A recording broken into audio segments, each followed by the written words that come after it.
ইব্রাহিম আলাইহিস সালামের জীবনী থেকে আমাদের জন্য শিক্ষা হচ্ছে ওবিডিয়েন্স, আনুগত্য। কি করে আল্লাহ তাআলার কাছে আনুগত্য করতে হয়। আল্লাহু আকবার। আমি মনে হয় 1 ঘন্টার উপরে আলোচনা করেছি আমার প্রফেট সিরিজ ইব্রাহিম আলাইহিস সালামের জীবনী নিয়ে। ওনার পুরা জীবনটা আল্লাহ কোনো কিছু বলতে দেরি, আল্লাহর আদেশের সামনে মাথা পেতে দিতে ইব্রাহিম আলাইহিস সালামের দেরি হয়নি।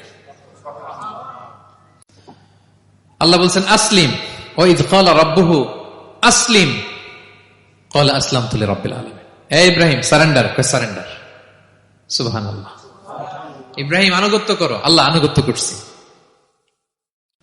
ওনার সন্তান হয় না 86 বছর বয়সে একটা সন্তান দিলেন আল্লাহ তাআলা। আমাদের এখানে কার বয়স কত, সর্বোচ্চ বয়স কত আছি আমরা? এদিকে 60 বছরের উপর তো কেউ নাই, ঠিক কিনা? 86 বছর বয়সে আল্লাহ সন্তান দিয়েছেন ইসমাঈল আলাইহিস সালাম। কত বছর বয়সে?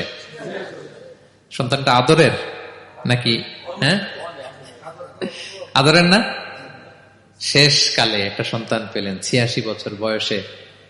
ইব্রাহিম আর হাজেরার ঘরকে উজাড় করে ফুটফুটে এক সন্তান ইসমাঈল আলাইহিস সালাম আসলেন। ভালোবাসা, আদর যেন ঠিকরে পড়ে, এত গদগদ ভালোবাসা। এবার বললেন যাও হাজেরা আর দুধের সন্তান ইসমাইলকে মরুভূমিতে ফেলে দিয়ে আস। বলতে দেরি, রেখে আসতে দেরি নেই। এটাই হচ্ছে ইব্রাহিম আলাইহিস সালামের আনুগত্য। ধুধুমরু প্রান্তরে হাজেরা আর ইসমাইল আলাইহিস সালামকে রেখে আসলেন, চলে আসলেন। বুকটা ফেটে চৌচির, 86 বছর বয়সে একটা সন্তান পেলাম, দুধের বাচ্চা, আমার স্ত্রী সহ মরুভূমিতে রেখে আসলাম। রেখে আবার থাকাও যাবে না, যাও তুমি ফিলিস্তিনে, এরা থাকবে মক্কায়, মরুভূমির মাঝখানে। পরে আল্লাহ জুরহুম কওমের মাধ্যমে এদেরকে পানি, জামজাম অনেক কিছু দিলেন। লম্বা ঘটনার দিকে যাচ্ছে।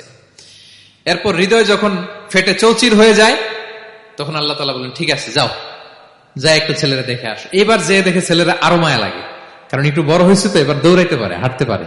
সুবহানাল্লাহ বলেন। এবার যখন দৌড়াইতে পারে, হাঁটতে পারে, আব্বু আব্বু বলে ডাকতে পারে, মায়াটা যখন একটু গাঢ় হয়েছে, আল্লাহ বলে এবার ছেলেরা জবাই করে। দেখছেন কি পরীক্ষা? 86 বছর বয়সে সন্তান পেল, রেখে আসলো মরুভূমিতে। একটু বড় হইল, দেখা করতে গেল, এবার বলে জবাই করো। জবাই করো বলতে দেরি, ছুরি চালাতে দেরি হয়নি। কুরবানির ইতিহাস লম্বা ইতিহাস, দিকে যাব। এরপরে আল্লাহ কবুল করলেন। এরপরে বললেন বাপ বেটা মিলে মরুভূমির মধ্যে ঘেমে ঘেমে একটা ঘর বানাও। এরপরে ঘোষণা দাও মানুষকে, যেটা আমার ঘর। বাপ বেটা মিলে কষ্ট করে একটা ঘর বানালেন। এবার বললেন আজান দাও, ঘোষণা দাও, সবাই যেন এখানে আসে। আল্লাহ কারে ঘোষণা দিবে? কেউ তো নাই। বলতেছে তুমি ঘোষণা দাও, এই ঘোষণার শব্দ পৃথিবীর সব মানুষের কর্ণকুহরে আমি আল্লাহ নিজ দায়িত্বে পৌঁছে দেব। আমরা যারা রুহের জগতেও তখনও ছিলাম, যারা লাব্বাইক বলতে পেরেছি, তাদের ঠিকই নসিবে ওই কাবা ঘর জিয়ারতের নসিব হয়ে যাবে। উনি ঘোষণা দিলেন, দেখেন কেউ নাই, ধুধুমরু প্রান্তর। আজকের মক্কাকে কল্পনা করেন তো কি অবস্থা।